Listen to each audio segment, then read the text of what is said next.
year we did the event at the same time. We opened it up. We were the first event, we thought, and we, humbly thought we were the best.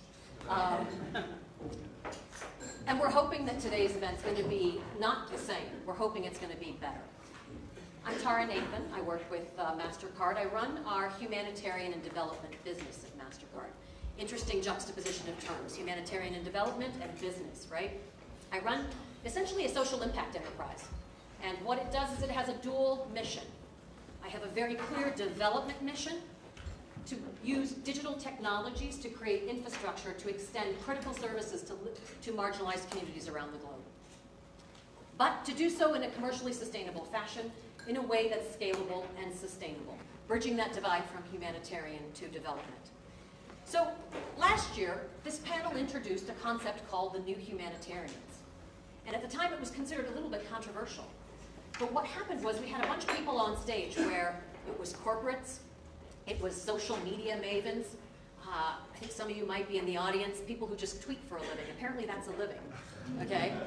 And they're millionaires, so don't laugh.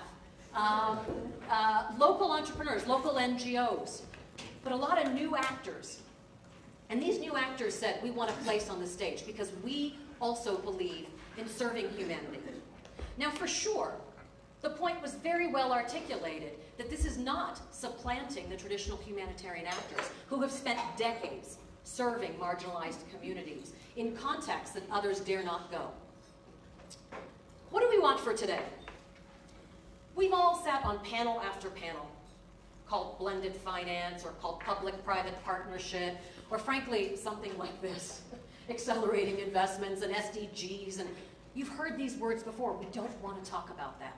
We want to advance the dialogue. Last year, what did we say? In the new humanitarian panel, we established some great truths. It was controversial. That's why it was so well received.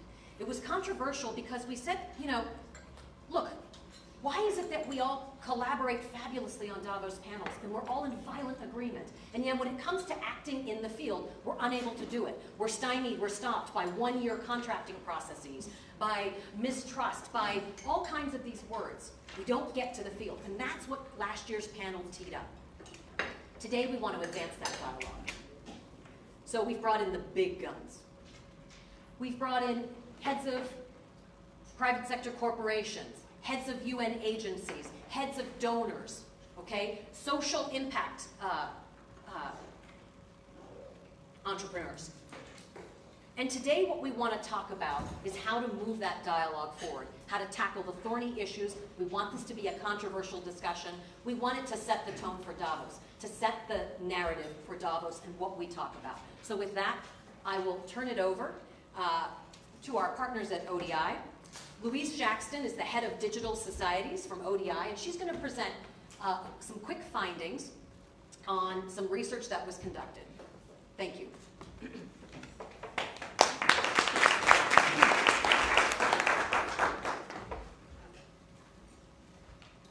Well, good morning, and thank you very much for joining us here today. It's a real honor to be speaking in front of such a distinguished audience, including our panel that follows. So as Tara said, I'm the director of ODI's Digital Societies team. We focus on three things: how governments can use digital technologies effectively in policy making. We examine our rights and responsibilities in the digital age. We look at things like political engagement, disinformation and fake news.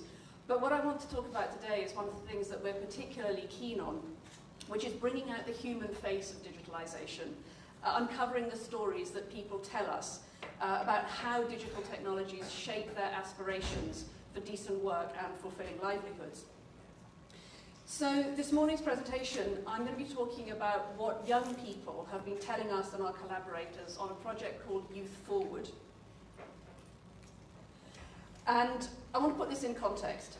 It's been estimated that over the next 12 years, the number of young people in the African labour market is going to increase to 375 million.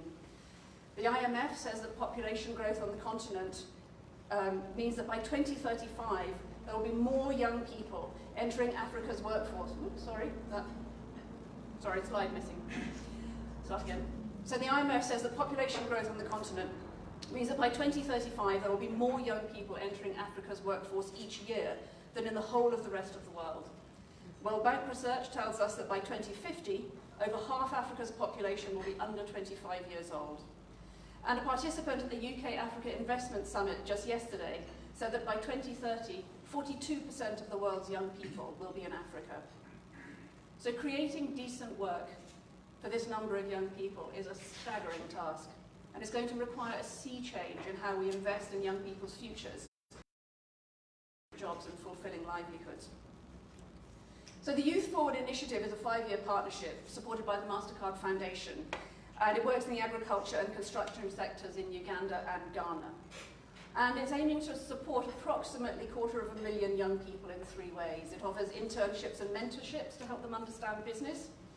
It helps improve their market skills, and it boosts their access to financial services. And Youth Forward has a very highly structured approach to learning about what works.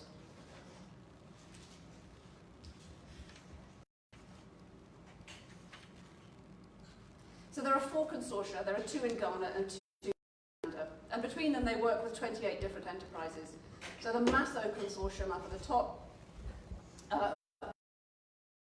the cocoa sector in Ghana, trying to make cocoa production an attractive career option for young people, helping them acquire the skills and the tools and the long-term support that they need to build a business.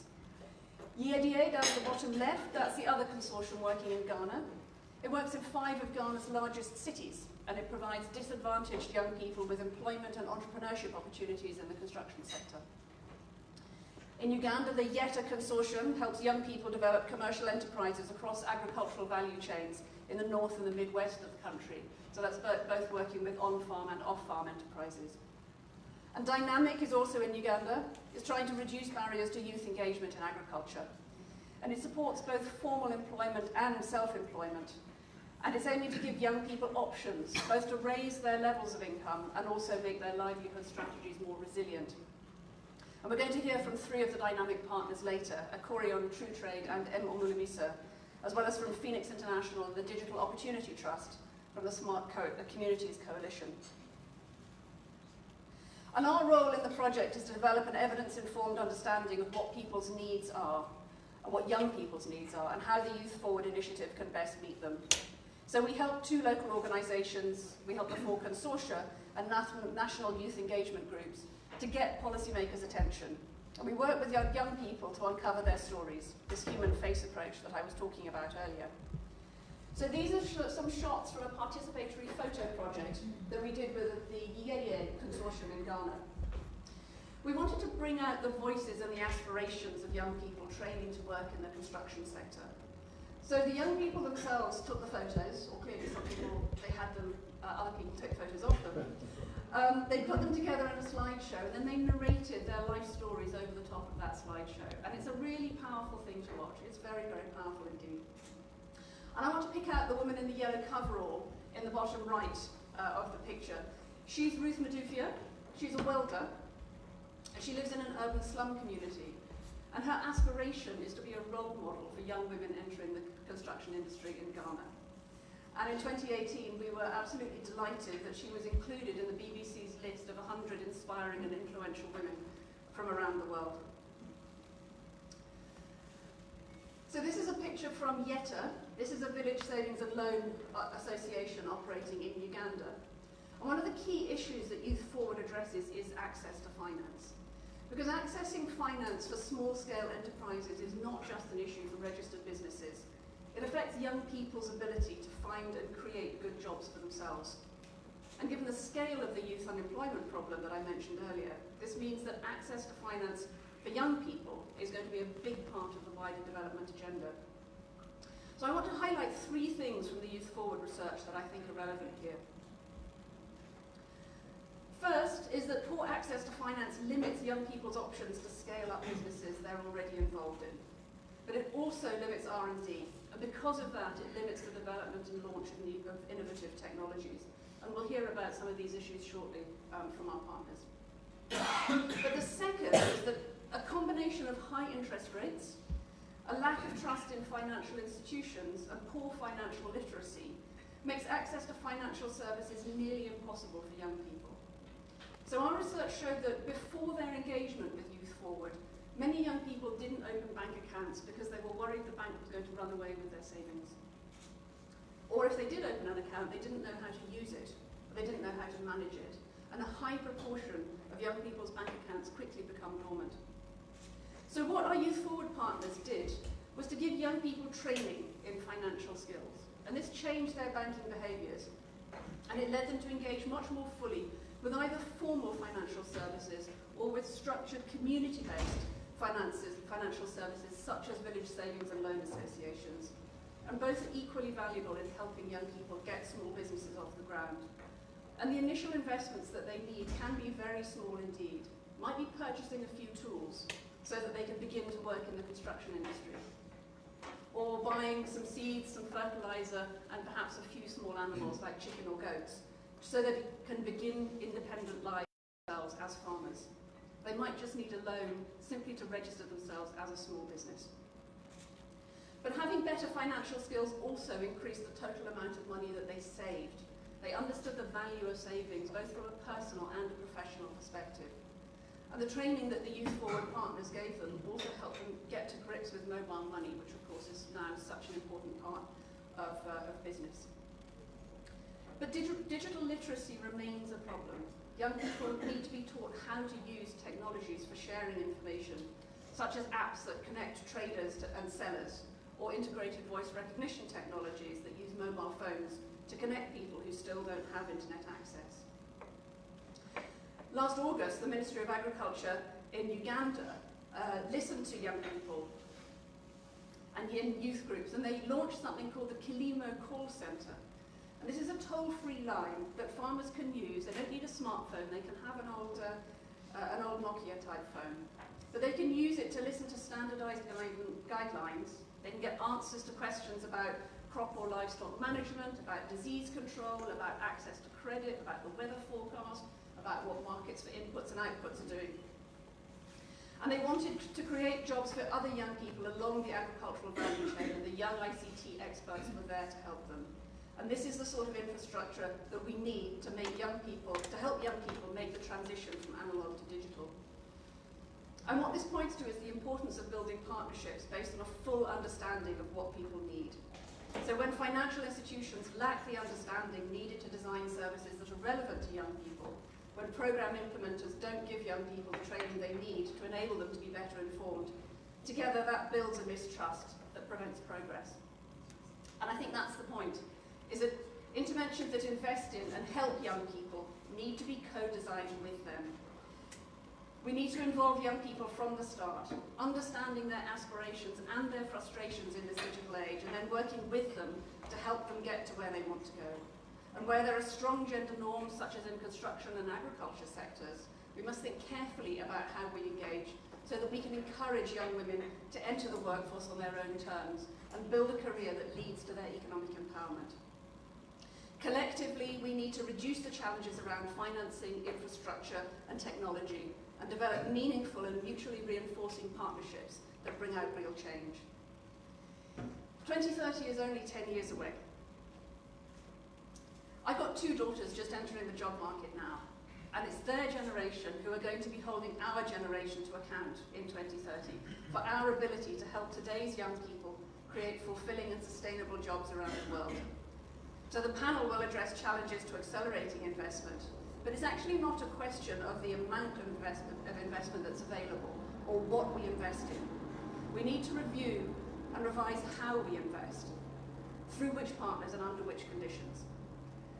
And in doing that, we really need to listen to young people so that we can help them create the livelihoods they want, the livelihoods that I think they deserve. And we need to do this in ways that is going to deliver transformative change by 2030. Thank you very much.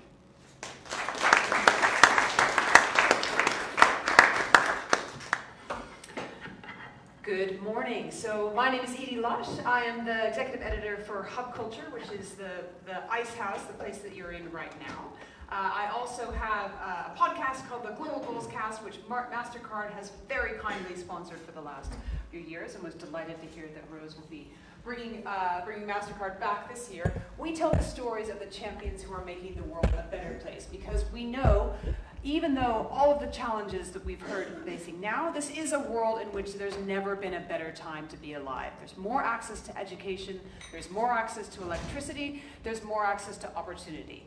Now, that does not mean that there are not challenges. We've heard some already just now. We're going to hear a few more.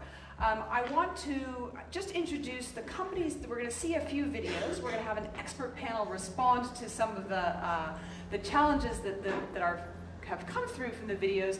And then we're going to come at the end to you, the audience, to respond in kind with what you think you can do to help people like this. Let me tell you a couple of things. I actually was listening yesterday to the Today program, and there was an interview with one of the main organizers of Occupy Wall Street. Remember those guys? And he said, going to Davos is like reputational suicide for an activist because you get told off for coming and consorting with the rich, with the famous. And he said, but I've decided to go because these are the people who can make things happen. And that's why he's here, and that's why we are all here. So I want to bring up our fantastic panel of experts to help us go through the following videos. We've got Ajay Banda, who's going to come. He's the CEO of Mastercard. And I think you take the places in which you'd like to sit. You sit there. Yep. Filippo Grande, the UNHCR High Commissioner.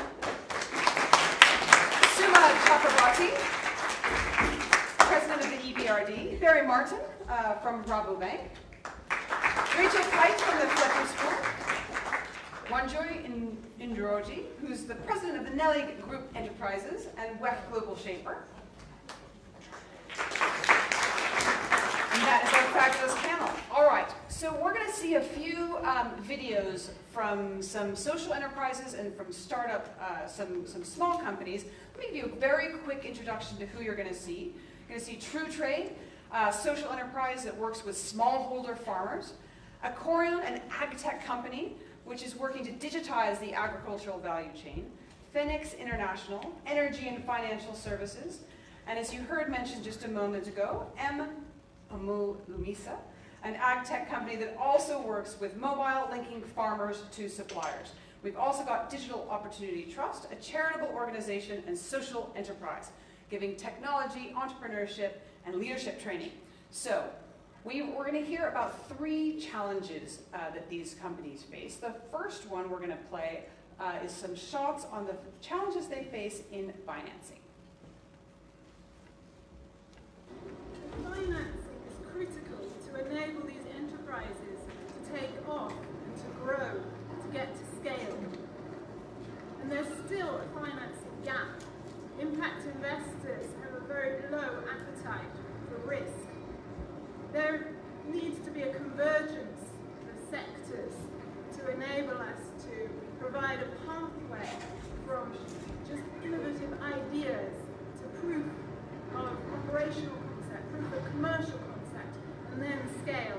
And that group is still missing for many enterprises, especially in Africa. Hello everyone, I'm William Luinda, co-founder and CEO of Acorion Company Limited. One of the challenges which we receive as startups when we are going to come to access finance, one of the biggest challenges is human capital. From the current sources of finance like grants or any other source, what happens is that they don't append human capital on the source of capital, so they give us only financial capital. And this really highly affects the business matrices, so we end up sometimes trying to design vanity matrices, of course, which reduce startup financial accountability to our investors and to our partners. Another challenge which we try to face is the patience from our investors, because by the fact that we're trying to build agricultural ecosystem, that means that it's going to take some time for it to get return of investment. So we need investors who are a bit patient, who are not so much oriented of short-term profits. Hi, my name is Mitchell Sowers, and I'm the Global Commercial Director for Phoenix International. For sustainable financing, what would be really helpful for companies like ours is to have a more robust system of local currency financing. For example, the Zambia kwacha has depreciated from 6 to 14 to 1 against the US dollar over the last 5 years, which makes it really difficult for companies like us who collect revenue in local currency. There is an urgent need for patient and risk-tolerant capital to be invested in very early stage venturing. If we did this, it would have a transformative, catalytic effect. And those who are most impacted by this are the young female entrepreneurs, the underestimated. We know there is enough cash and capital in the system. The evidence is there, interest rates are at 0. So we must redefine the criteria. And the new criteria must blend patience with impact and return, must take a longer term view, must be sympathetic to payback, and above all, the new criteria must be sensitive to cultural and gender realities. Especially in Africa, there's a chronic lack of access to affordable financing. If you look at Africa, much of the financing to startups goes to countries like South Africa, Kenya, Nigeria. There's really less coming into other countries. If you talk to the big players in Uganda, I mean, they will need a track record. You're just a startup, a few years on operating. You need a track record. You need a brand, to rely on. So if you do not have really that, there's it's almost impossible to access financing. These institutions will want to ask for all these audited books of accounts. They want to see how much you've been earning. They want to see how much money has been coming in. I'm really calling out to organizations and investors out there to really come up with innovative mechanisms to finance startups like mine. So you heard there some very specific issues faced by these smaller, younger term companies. Issues around local currency financing, issues around risk-tolerant financing for companies who are in very early stages, access to affordable financing, and especially when you don't have a very long track record. So I'm going to get 3 people to respond to this issue. Let's start off with, do you want to give an initial? Okay, let's start off with you, Barry. Give a few thoughts for how you think. Oh, sorry. You've got one? Yeah. Right, off you go. I'm really sorry, everyone. Good morning, and I'm sorry I'm going to have to run away to another event in a minute. Look, this is crucial, this agenda, and I run a multilateral development bank, the European Bank for Reconstruction and Development, so think World Bank, think African Development Bank and others, but with a crucial difference. We are very focused on the private sector. Having said that, if you look at most multilateral banks that are focused on the private sector, they talk about the big private sector. They're not talking about SMEs, but we have a huge SME business, and all those lessons resonate very, very well. It's about banks like us taking more and more risk. So I am very pleased that we're now doing 40% of our debt finance last year was in local currency. The next highest for any other multilateral bank is 8%. So there's a challenge here, because you're quite right what the presenter said there, that if you don't lend more in local currency, you're not take the foreign exchange risk. Number one problem. So through our credit lines and through other advisory work we do, we're trying to build up the local banking system so that it actually learns how to actually create markets that crowds in private sector players into these hard to reach entrepreneurs.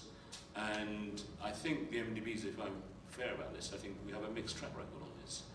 Sometimes we're competing with each other, and therefore pricing becomes rather bad in terms of creating the effective market that will actually attract in more impact investors into these markets. So it's a big challenge for us is to challenge each other to create markets, do the right pricing, create the right policies, create the right environment, but then also supply and help with the skills development in the local banking sector so it can reach these sort of businesses. And at the same time as building up the capability of these businesses so they can actually put together bankable products and projects for financing. Thank you. So let's have a think, be having a think with yourselves if there's something that you can offer to these people. Some of the issues that you just raised there around offering digital skills, offering banking skills, being able to help train young people, and also that question of resource. I think that means hard cash as well, right?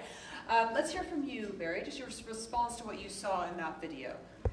Well, first of all, good morning. Good morning. Well, thank you for inviting me. It's great. Look, this is obviously a chronic problem in Africa. I mean, it's not only sending donations, but it's really setting up capacity. So, in our view, you can only set up capacity if you build up good banks, local banks. Because at the end, as you said, it's also the human capital. You need to have good account managers that can go out there and talk to people to make a good business plan. So what we have decided as Rabobank, together with FMO and with Northern, is we established a $1 billion fund. We have invested almost the whole $1 billion in minority stakes in local banks. And the goal of that investment is really to create capacity. So we take minority stakes up to 35%. We already have invested in 12 organizations, and when we invest, we make a shareholder agreement, and we say what we want you to do is to develop capacity, to do training. We want that you go out to rural, that you finance MDBs, and the most important thing is that by means of developing those banks, we make sure that we develop savings products also, that we can develop local currencies. We also make sure that those banks start to have legal lending limits. Because one of the big issues is that you need to have capital to absorb risk. So if you do the right things, you can do that. So you can have a big project and you want to have like patient capital, you want to have 5 years of risk out on an asset, you need to be able to absorb that. So that project is going well. With the last acquisition we did, was EcoBank actually, as you know. We talk almost 40% of EcoBank. We take big positions in Mozambique and Zimbabwe and other countries. But the most important is that we also have established two things.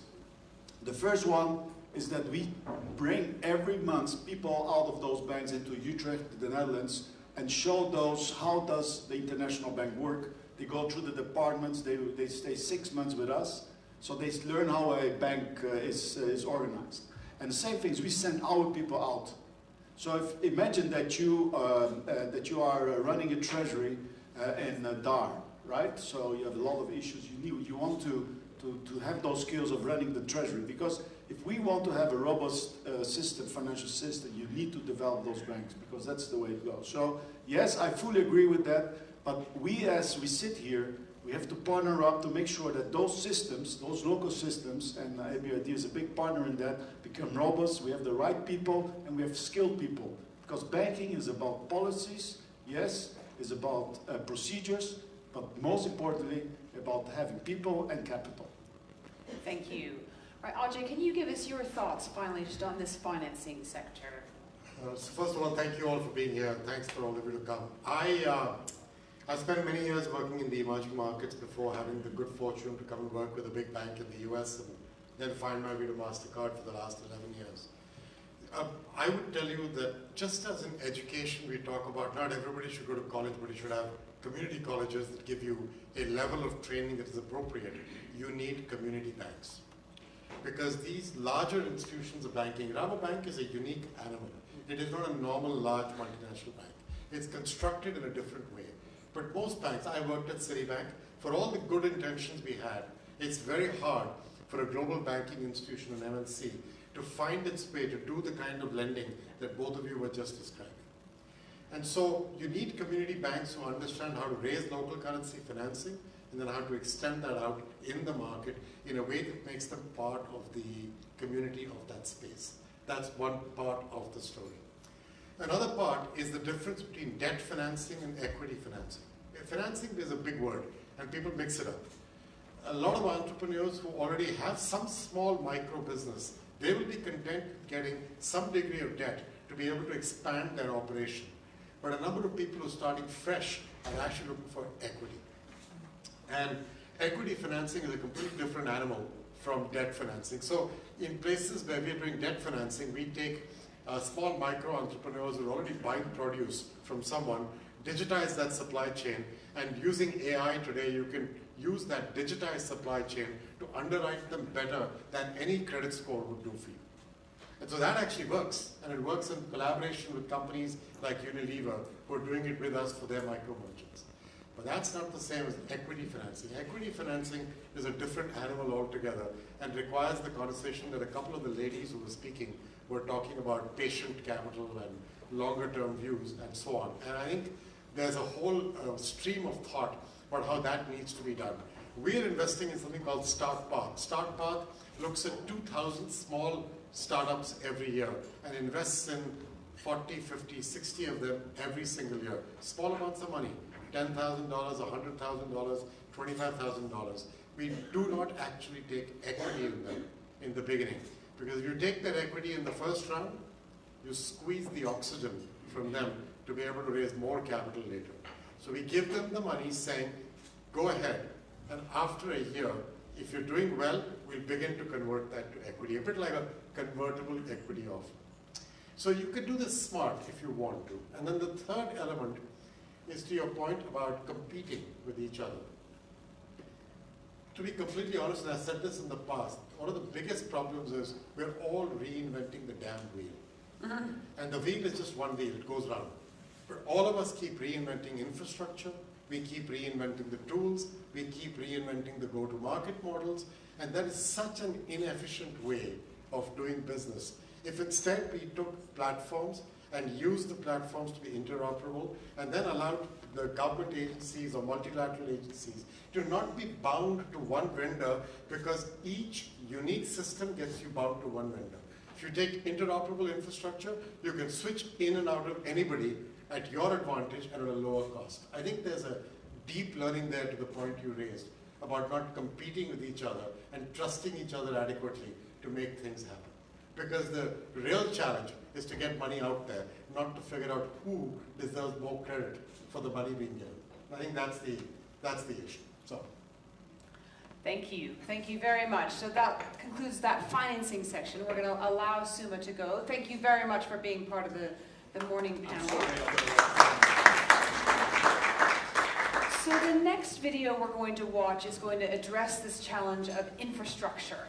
And we're going to have another response from our esteemed panel after this one.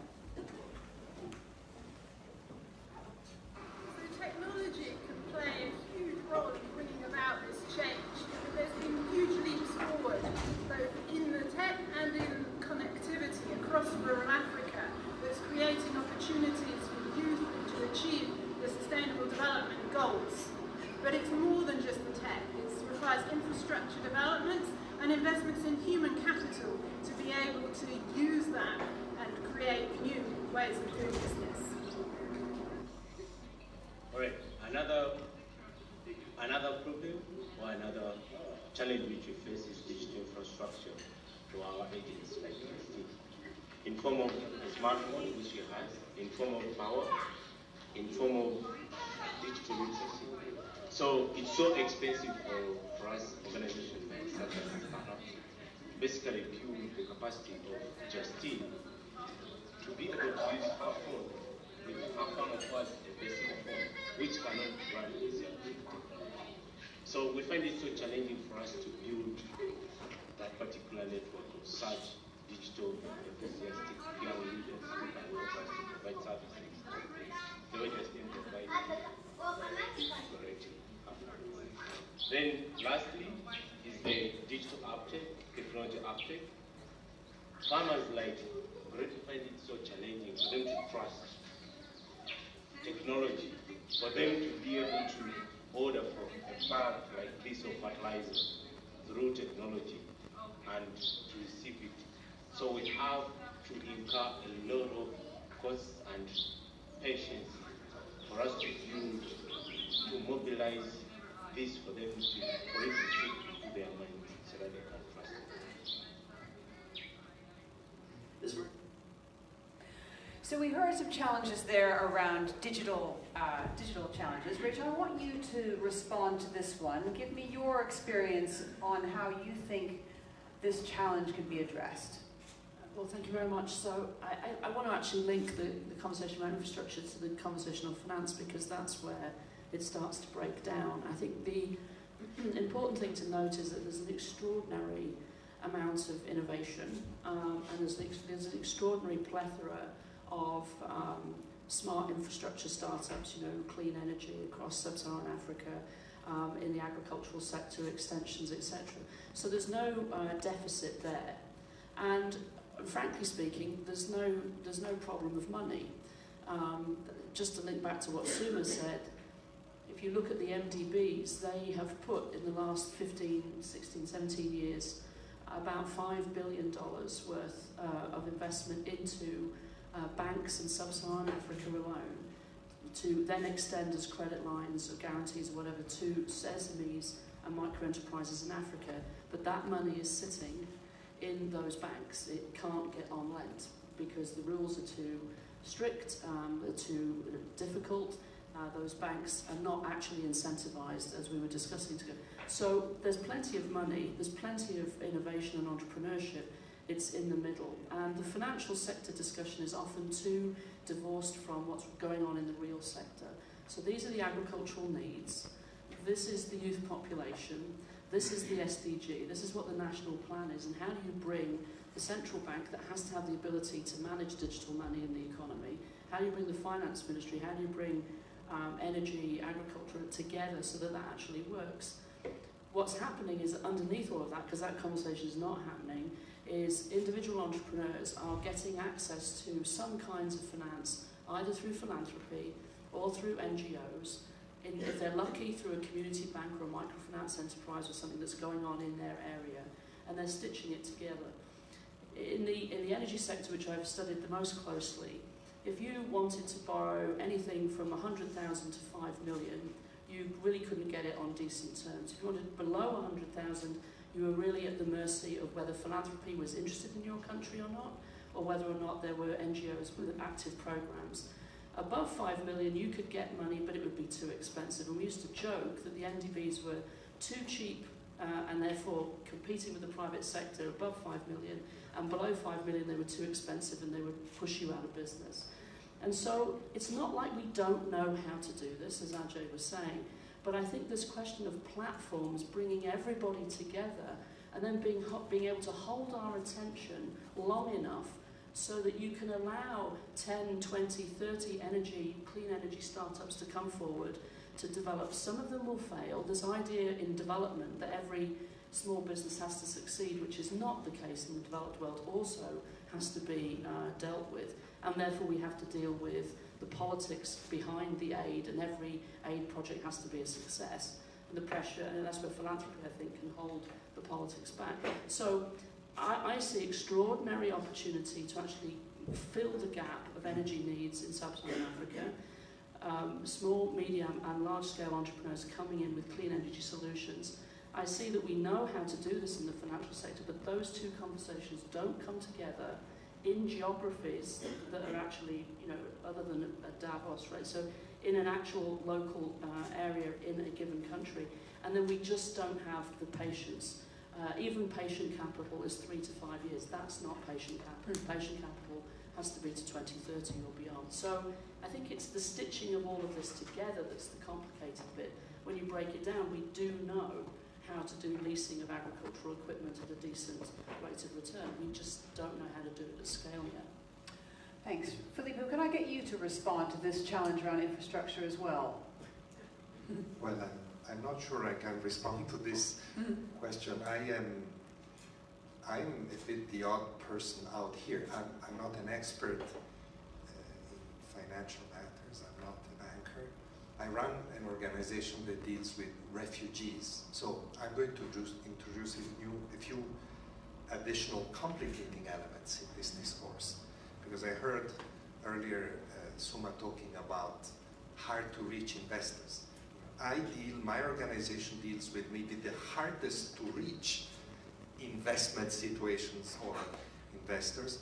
These are people that not only live usually in the most fragile context, not only in Africa but worldwide, but are often deprived of rights. They live outside the country that offers them citizenship and protection, frequently in hostile situations. So the proposition of investment in this situation is almost counterintuitive, is almost impossible. But what I come here to say in Davos year after year is that perhaps not. Perhaps we should give it a try. First and foremost, because we need it. I do not think that without the support, the partnership of the private sector, and all that the private sector can offer to these desperate situations in terms of technology, in terms of business models, in terms of resources, in terms of different type of capitals, cannot be substituted by philanthropy, to use Rachel's word, by aid alone, which is the prevalent mode of intervention in these situations. The question is how to do it in this extremely challenging situation. Well, all I can say here is that we've tried it out in a few places. One for all perhaps is interesting to mention. We have in Kenya, in a place called Kakuma. This is a refugee situation where people fleeing from war in South Sudan and other countries are gathered in a loose, it's not a refugee camp, it's a loose community.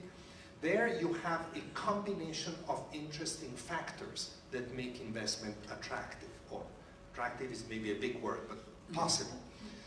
You have a government, and especially a local government, which is very open to this type of intervention and not hostile, as is often the case. You have organizations like ours that can help create that environment, and this is where the UN and NGOs can offer a plus value to these efforts. And you have, within that context and given that space, you have extraordinary entrepreneurship on the part of the refugees themselves and of the host communities that have understood that creating that space, allowing it as opposed to exclusion and pushback, can benefit everybody, can benefit the refugees, but can benefit the host community. The World Bank, the IFC actually has been helping us analyze investment potential in that particular area, and we're starting to mobilize resources. It's interesting, and I think, my understanding of these things, you have to forgive me, I'm a humanitarian, is very dim, but, the first ones to be mobilized, the first sector to become interested in this situation has been small, medium enterprises in Kenya itself, local enterprises. So they are the ones who need support to invest in little food businesses and other local businesses. And there's a lot of pairing between refugees and host communities. So I'm basically just sharing with you not a recipe for how to do it, but an example of where it has become possible.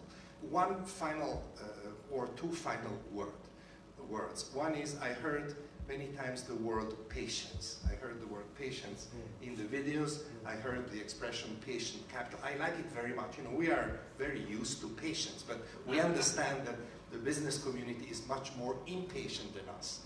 And the other thing is that, we have people like, Per Hagenes here, the IKEA Foundation, Vodafone, Uniqlo. We have created with them very interesting partnerships in this area. We need technology, we need business models, we need investments we need expertise in energy. We need also the private sector to help us reform our own business models so that we can become capable of partnering with you in creating investment opportunities where apparently it is impossible. RJ, can I get you to just give a brief response to this one as well, briefly, and then we'll go into our final challenge. Okay, so infrastructure and technology. I just think technology removes a lot of the barriers involved in creating infrastructure. But it has to be done in a way that people can interact and understand. So what am I getting at? I think if the biggest problem is if you don't have an identity of some type, nobody will either lend you money or recognize you. In the refugee situation where he's dealing with more refugees now than have ever existed because of the world's circumstances. And they tend to stick around in refugee camps for more years than they ever used to. I think the average time now is more than a decade in some cases. Well over a decade. So this is not somebody who comes in for 6 months and then goes back home. They stick around. They have children there. They get educated there. They need a job. They need stuff to happen. You need an identity. What we are trying to develop is the ability to take a biometric identity. I'm not certifying you're a citizen of so-and-so. I'm just taking you as you are. Take your biometrics, but don't keep them. Convert them into a cryptogram protected token, a hash. That is what gets used. Your biometric stays with you. That hash, when you go to save the children, you could use that same biometric. It reads the hash and says, oh, this is the same lady or the same guy, and gives you the food for your family. You go after that and you want to participate in a farmer's network, it uses the same hash for you to engage with buying and selling produce. If you go to his office and you want access to a weekly allowance of some type, it uses the same hash to connect with him. That kind of thinking, shared infrastructure, which gives you back your privacy, relies only on that little thing you do possess, which is your fingerprints. You possess nothing else when you're a refugee. I think the idea of creating infrastructure of that type, that is a platform, that everybody can then link into. And frankly, if you don't like the vendor you're working with, get rid of them, because the platform is still there. That is what I think is the power of shared, common, unique standards that people can live off. I think we have to find ways to do that with the NGO community, with the public and private sectors working together. Because otherwise, these problems are way too big. You know, the Mastercard Foundation got mentioned here. The Mastercard Foundation was created out of our IPO. 12% of our stock went into the Mastercard Foundation. Because the company has done well, that foundation now has a corpus of $32 billion. And it's invested in Africa, saying we will raise 30 million jobs in Africa for young people. They're not going to do it if we have to keep reinventing the infrastructure in every single African municipality and every single African country, because each person decides they want their toys to look different from the other person's toys. We're to stop playing games. These are people's lives. Thank and that's you. the issue. We're going to have our final video now, which is going to address the issue around partnerships that these organizations face. A successful partnership for me is when two or more organizations come together to add more value than they otherwise could if they were working separately. This can be a challenge, however, as governments are still pushing the grid in our sector, energy. NGOs tend to have shorter time horizons for their projects and have various donor demands. And private sector companies like Phoenix tend to have long-term time horizons, as well as less appetite to take on risk for certain types of projects. Being a young company, being a startup, with only a few years operating, you don't really have that track record for you to be able to engage the big players in the sectors you operate. Earning their trust for some of these big players is actually very hard for us. So you need to have earned their trust for you to actually be able to have a partnership with them. Even when you have access to them, it is very hard to basically bargain a fair partnership. So we're actually calling out NGOs, organizations that have established networks, that have established trust in communities where they operate, financial institutions that have basically established these connections across these different communities where we operate, to give us an opportunity to leverage their networks and partnerships to actually be able to to scale and be able to grow as startups in the ag space and other different sectors as well. So can I get you, Wanjori, to give a response to that from your experience as a shaper and as president as well? Good morning. Being a member of the Kenya Private Sector Alliance, which is an umbrella body bringing together over 500,000 member organizations of every level, big, small, and medium enterprises, has, I would say, worked to my benefit. These have become my clients. I have gotten access to the government because we have ministerial roundtables, we have presidential roundtables as well. So I'm able to articulate the issues I'm facing in business. And the earlier presentation mentioned internship as an opportunity. So having Mastercard and ODI partnering with umbrella body organizations such as KEPSA then gives you access to over 500,000 organizations where your entrepreneurs could benefit from. There is also something that's rarely talked about, which is peer mentorship. The Global Shapers community in Nairobi has a program called Biashara Rehab, which is Biashara Swahili for Business. We target organizations that are between 0 to 1 year. And we bring together entrepreneurs where they talk about their challenges, the challenges they're facing, and how have you been able to overcome those challenges if you've overcome them. And this creates an opportunity for collaboration and skills transfer. However, I am surprised that we never talked about the risk involved in the agribusiness, especially in the wake of climate change. So we have not talked about insurance insurance for agriculture. And when you think about, I work with rural communities, particularly those living around forests. Last year, December, we had heavy rainfall, which damaged our crops.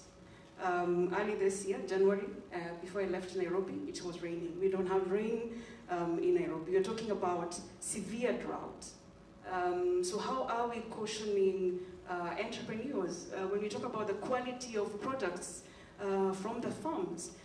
The quality and quantity has been affected by climate change. If we are going to get to 2030 and achieve the SDGs, I think we have to talk about building resilience, adaptation, and this is important.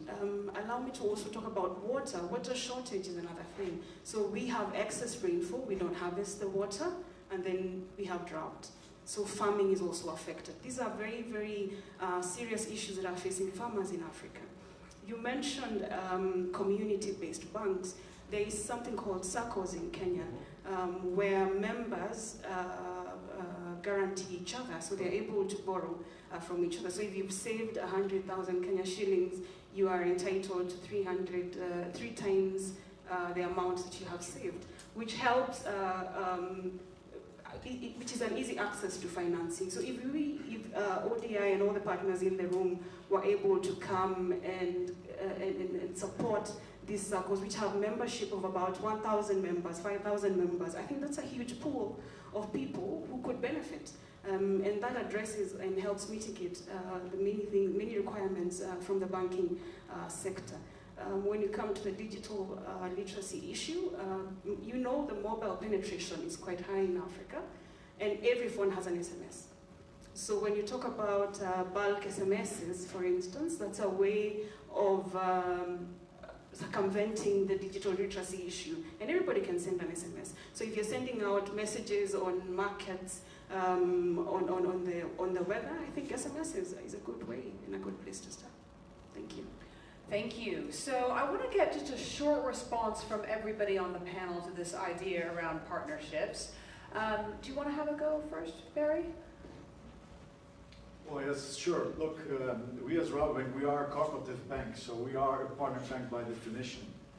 I think that the only way of tackling the issues that we are talking about is by partnerships, but really partnerships that go truly to the core and mission of the organization you are working with, and to the CEO's office. And what I have noticed that the only partnerships that are really working properly are the ones that have full endorsement of the C-suites of the organization. I'm very happy with our partnership, AJ, where we started on what Rachel said, the digital highways and how can we connect. Yes, we have a lot of banks on the top. We have that need. I think what we're doing right now, creating this digital highway for the farmers, for the agri space, I think is very important. I fully agree that that cooperative banking, right, is the way forward. The cooperative bank is partnership, and I'm very happy to support. If you say, well, I have some SACCOs which are very dear to me, that we can go in there, and the support should not only be financial support, because one of the key issues of SACCOs, and I was already alluding to also the investments doing partner bank, is to create capacity, to train the managers so that they can be proper cooperative bankers, if I may say so. So I'm happy to partner. You're looking at this is what we do, and I hope that we can get more than 100,000 people on it. Great. So we're going to come back to you next year and see how that collaboration has we are very come, right? too far away. Let's get closer. Great. Well done. All right, Felipe, what about from you? What thoughts on partnerships? Well, I spoke about this already earlier, so let me just add that I think in the opening of this session, the speaker, you spoke about that this is not about substituting the aid community who has been involved in this type of issues for so long. I can assure you that we have absolutely no fear of being substituted. No fear of being substituted. We actually want to partner, which is completely different, because we fully recognize that in the present very complicated context, without, and I said it earlier, the type of knowledge, technology, expertise, energy, and resources and capital that you can bring in, we cannot address some of the very protracted challenges that we've been dealing with. You know, aid, public aid, let's say state aid, but international, multilateral aid is changing in nature. We have a lot to bring to that table, but we need you there as well. So no fear of substitution and great eagerness for even further partnering. Great. Rachel, what about from you? So I recently moved into a university after having worked in finance, international organizations, development NGOs. So I've been thinking a lot about partnership, having sort of tried to do it from all different angles. And I think that there are important partnerships that need to be built on at this particular sort of juncture in our history in the SDGs. So first of all is the partnership around evidence. You know, the system is a top-down system, let's admit it, right? We have lots of ideas and then we push them down. And I think the evidence collection of what does it mean to be a migrant on the move, and how do you manage your financial transactions? You are a sophisticated financial manager. So the less money you have, the more sophisticated you are in some respects.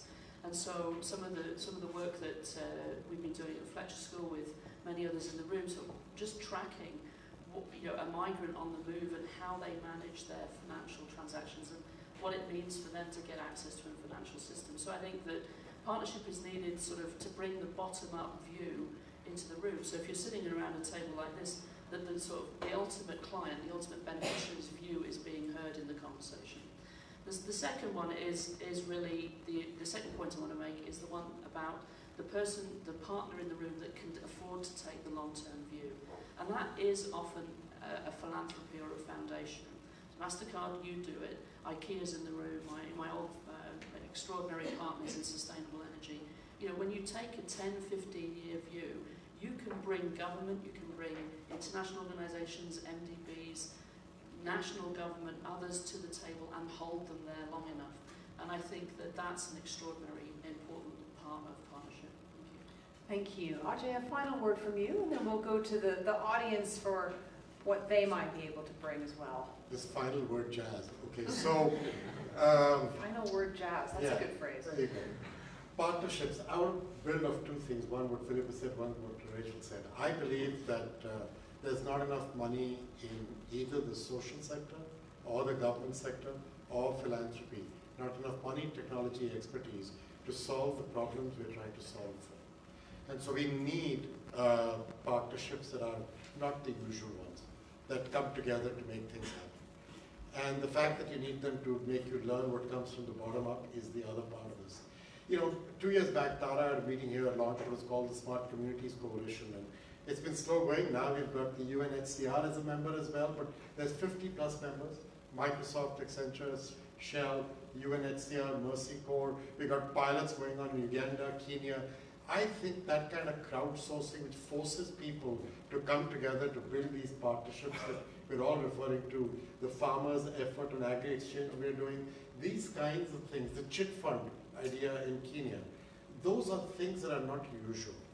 They're not in the natural way of working. It requires these unique, different partnerships to come together. It's just too much to solve for otherwise. I was telling Tara that in a different think tank, I was, the last so many years, been describing our problems in the world on a triangle. I struggle with 20, 30 goals. I'm a simple guy. If you have more than 3 goals, I don't get stuff done. All right, so my 3 are very simple. One wall of the triangle is the man versus nature. And it's very chosen man versus nature, because I think men are more destructive of nature than women are. So it's man versus nature. The second one here is the one versus many. And that's the inclusion conversation. And the bedrock, the problem behind both of those is a short-term versus long-term vision. whether it's in a company, whether it's in an NGO, whether it's in a government. A politician does not build a rapid transit system in a train because it takes 15 years and they're voted out of power by then. What they do is put in bus rapid transit systems because that can get done in 2 years. It doesn't solve for emissions. It causes more trouble on traffic, but they do it because that's what they can show in their time in office. We've got to get these three triangles solved. That's as simple a way as I look at it. Just one versus many, man versus nature, and long-term versus short-term. Partnerships are the core of getting to those three. Thank you. So now it's the turn of the audience. You mentioned there, Ajay, the Smart Communities Coalition, and that's one of the mechanisms that can be used to accelerate change and accelerate action. So we've heard some of the things that people wanted in these videos. There's some other things out there: legal, compliance assistance, help with marketing campaigns, funding, volunteering. You mentioned mentorship as well as another way to get involved. So I'd love to call on a few folks from the audience if they've got something they think they can offer for the Smart Communities Coalition to some of the companies listed here, as well as others. I'd love to hear it. And because I don't want any moment of silence in the room, I might get Louise James from Accenture to give us her initial thoughts on what she's heard today. Hi everyone. Well, thank you for all your views, and I guess my hypothesis and my challenge that I would maybe put back is the need for agility. Because if we think about the context that we're in today, we think about digital business models, we've learned through the work that we do that you absolutely have to be agile. And Rachel, you mentioned about the failure, right? And we see through the work that we do that you have to be ready to fail. You have to develop models and then recognize that actually they're not working. Let's walk away, redesign, put it back in the market based on the communities that we're working with and really listening to what it is that the products and services that they need. So my challenge to all of us, right, is to be agile in the way that we work, to work in partnership, and through Smart Communities and others, we've been really proud of the partnerships that we're working on, but we have to be prepared to say, actually, this isn't working, let's look at why it isn't working, and let's pivot quickly, redesign, and try again.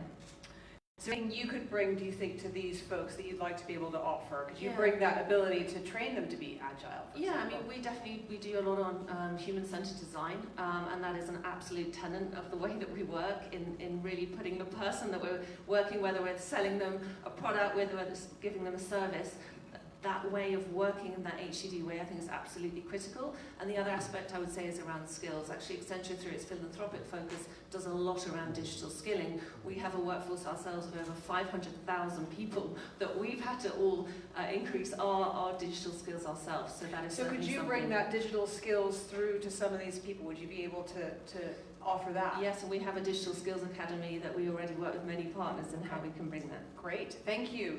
What about anyone else in the crowd who's heard something here? Yeah. Just introduce yourself as well. Hi, I'm Rob Acker. I'm the CEO for Salesforce.org. I have a very tactical question. You mentioned a digital identity platform that you've been working on. I'd love to learn more about that, who's working on that, as well as we've talked, there was a mention of kind of open, transparent platforms to reach the SMEs in microfinancing. I'd love to know if anybody, if this is if there's something on the ground that's actually in action right now that we can get involved in. Yeah, sure. So the second one, there's an actual example right now working in parts of Africa. I actually started with Unilever, where what we did basically is to go to their micro entrepreneurs, mostly women who run stores in the front of their homes and their husband and children go off. And they run out of money. In the Unilever van, I used to work at Nestle for the first 14 years of my life, and I spent my time doing consumer distribution. What happens is a distributor's van comes to your store. We tend to fix, I will come on Monday morning at 10 o'clock, because then that person knows, I got to keep enough cash to buy product from Nestle at 10 o'clock in the morning. Unilever will come on Tuesday at 2 o'clock. Pepsi is coming on Wednesday at 1 o'clock. Bimbo is coming on Thursday at so-and-so time, and I got to put money aside. What typically happens is they don't have enough cash. They run out by the third or fourth day. The distributor starts extending credit. That's expensive and tough. They got to collect checks, come back 100 times. It's the whole problem of getting this done. But actually, the Unilever distributor knows exactly how much produce you're buying every week. So if you digitize that supply chain and keep that record, You can underwrite that customer in a much smarter way. We're doing it. 20,000 of them extended into the pilot. Sales for Unilever are up 20%. The banks involved are getting their money back. It works. That's one example. We're taking it now to India, to other markets like in Egypt, where we're doing it through a coalition where a number of companies will participate. And we'll farm out the loan to different banks to compete. And you're more than welcome to participate. I would love to have you come and join that group. That's one example. Another example is something we're doing with another bank. And you want to talk about agri-exchange? Well, yes, so agri-exchange is really trying to connect the whole value chain of food and agri, right? Because it's a big value chain. But if you look at it, it's really digitized and the information doesn't flow the way it should. And when you have the digital information, when you have all that, you can really also, as you said, with technology, start knowing exactly how much you need to lend. It has to be local currency. But you can predict today with all the digital information we have, a lot, as you were saying, you can predict when the drought is coming in, you can predict when water is needed, you can predict. So you can offer a lot of stuff, but you need to organize it, and you need to be able to organize information and offer the right thing in the right moment. But also at the end, you have to organize. Because if you look at the value chain of the food and agri, the biggest risk is actually not being able to sell your product at the end. Because you do all the thing right, but if there's no buyer, or the buyer doesn't know the product is available, then it goes completely wrong.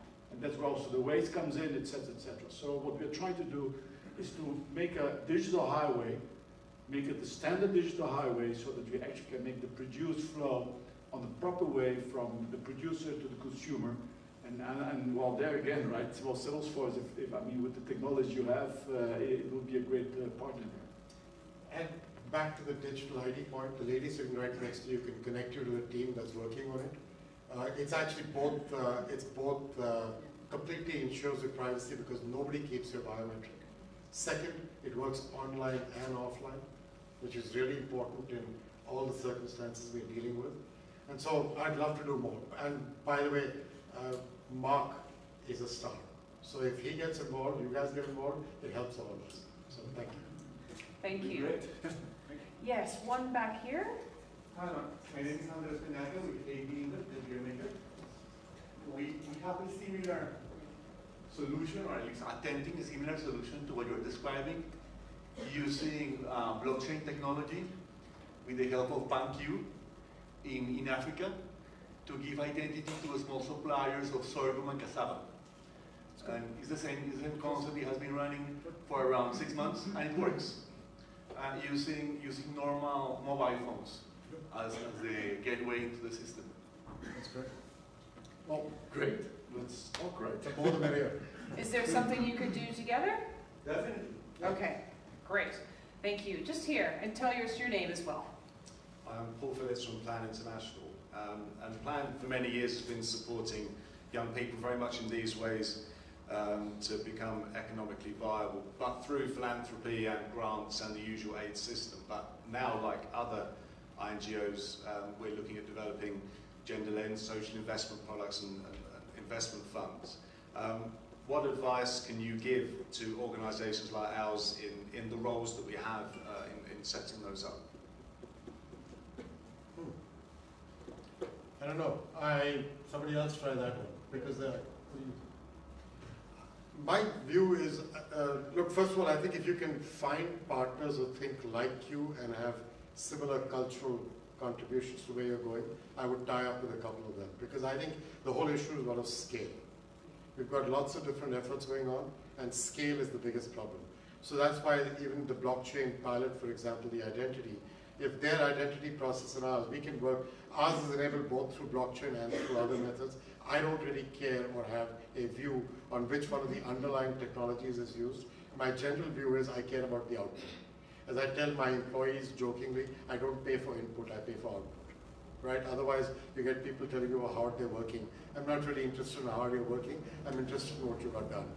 And it's the same here. If you can find partners who will give you scale, that's the best advice I could give you. You're in the right room. Talk to 3 people here, you'll find 3 who could work with you. Sorry. So the UNDP has come up with something they're calling the UNDP Accelerator Labs, which will be in 60 countries. and they want to accelerate innovation, and it will also encourage collaboration. But they are looking at a country like India, where they have the bee network. It's called the honey bee network, which sparked the rural innovation, and they are looking at accelerating that. So they're looking at what exists in these countries and how can we accelerate. They are also providing an opportunity to learn and quickly change, and also collaborate not just within the country or the continent, but across the 60 countries as well. I think that's a beautiful model, given the changing developmental challenges that we are facing today. And the lady just here. Hi, good morning. My name is Stephanie. I'm a global shaper with Wanjuhi. So I'm Chinese, but I live in Nairobi. And one of the things we're talking about is accelerating investments, right? And in China, there was recently a government campaign that increased SME financing just in 10 months by 30%, $286 billion. And what I found really interesting is that we didn't talk a lot about government partnerships in this conversation, obviously because it's mostly private sector here. But in my experience in working in 10 different countries across Africa, I work in FX and cross-border payments, in innovation, we've actually had a lot of issues with the governments. They haven't been as fostering of the innovation, and the company that I work for has worked in crypto and blockchain and buzzwords in the Western world, but scary to African governments. So my question is, like, within this space, how have the programs you've been doing been helped or hindered by government? What thoughts? Do you want to have a go? Sorry, I'll start off. So I think that there is fundamentally important work that has to happen with central banks in these countries, and then with the regional associations, so UMOA in West Africa, the East African Community, etc. One of the things that if you have to be able to regulate a liquid financial market, there are more and more savings, and there's African diaspora funding available. And actually, one of the issues in the energy sector is the indigenization of investment in Africa's own energy future. A lot of the money that's coming in is coming in from Europe and elsewhere. And that's not a bad thing, but I mean, there's room for much more domestic investment as well. But we have to support the central banks, and then there has to be a support to the financial services ecosystem within these countries. Some countries like Kenya are now very, very sophisticated, and you've got liquidity, you've got breadth, and you've got risk-taking from domestic Kenyan banks. Still not enough, but more than elsewhere. But there are other parts of the continent where this is this is a long way behind. Now, that's the kind of thing that has to be discussed at an Africa-UK Investment Summit, or at the IMF, or at the World Bank, or at Africa Development Bank, and there's much more that needs to be done. And it's almost as if African leaders can take a bet on their own entrepreneurship, because I think that's one of the things that's sort of holding things back. I just want to say one other thing, which is that over the last few years, the concentration has been on the Sustainable Development Goals.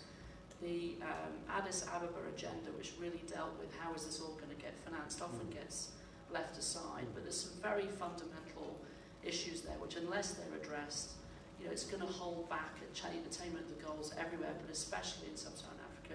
And that includes, what is your tax base and what do you use your tax base for?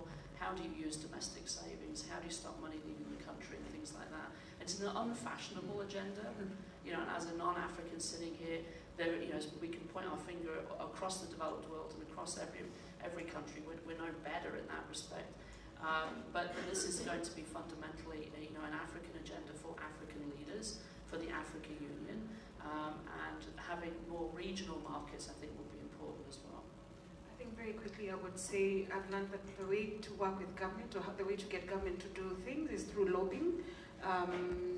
So if you're I'm a member of the Kenya Private Sector Alliance, and the question is, how do you get them to buy into whatever you want to achieve, or whatever you want government to deliver? And when, for instance, the Kenya Private Sector buys in, then you use them as your fellow lobbyists.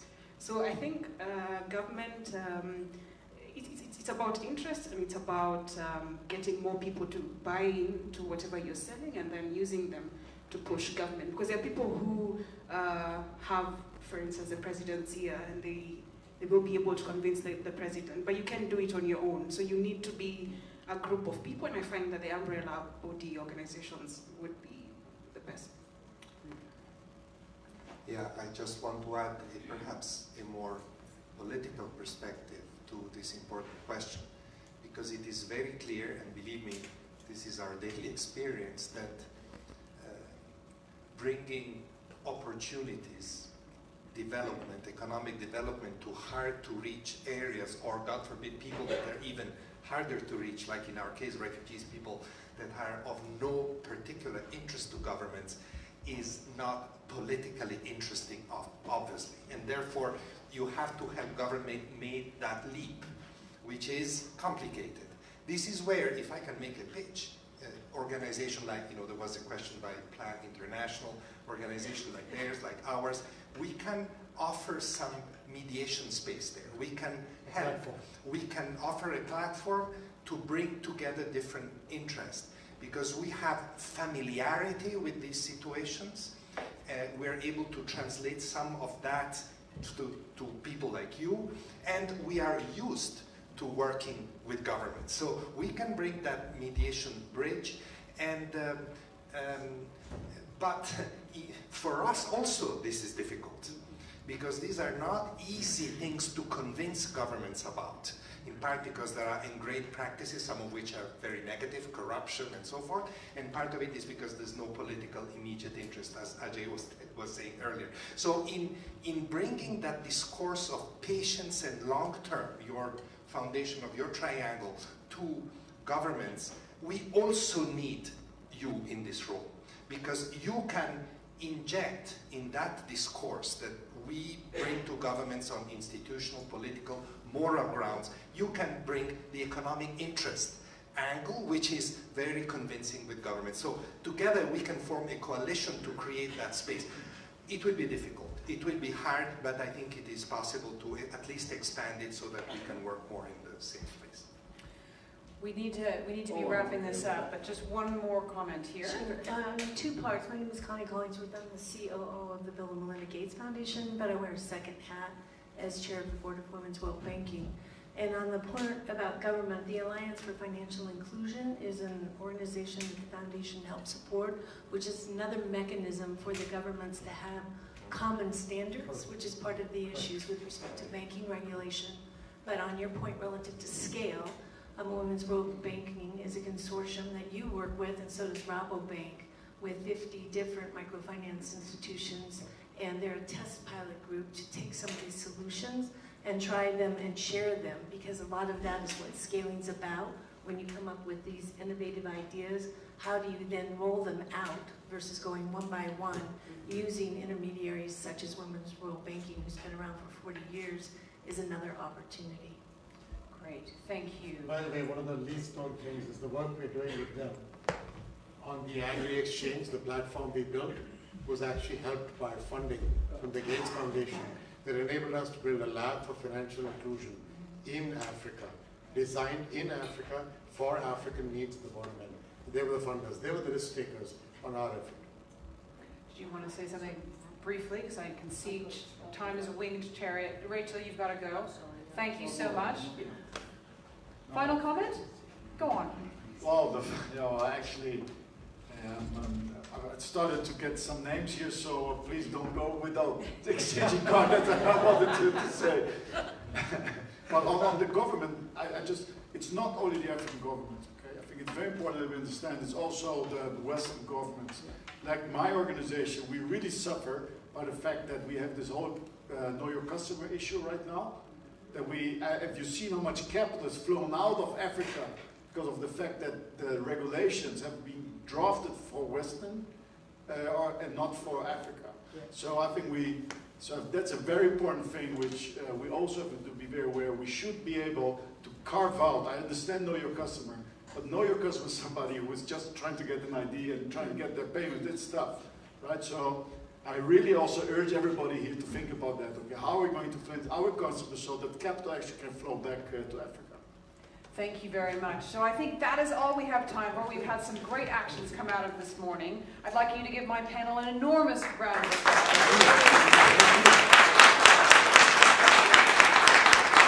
And we'll keep in touch with you about how these partnerships continue, and we'll report back next year. Thank you.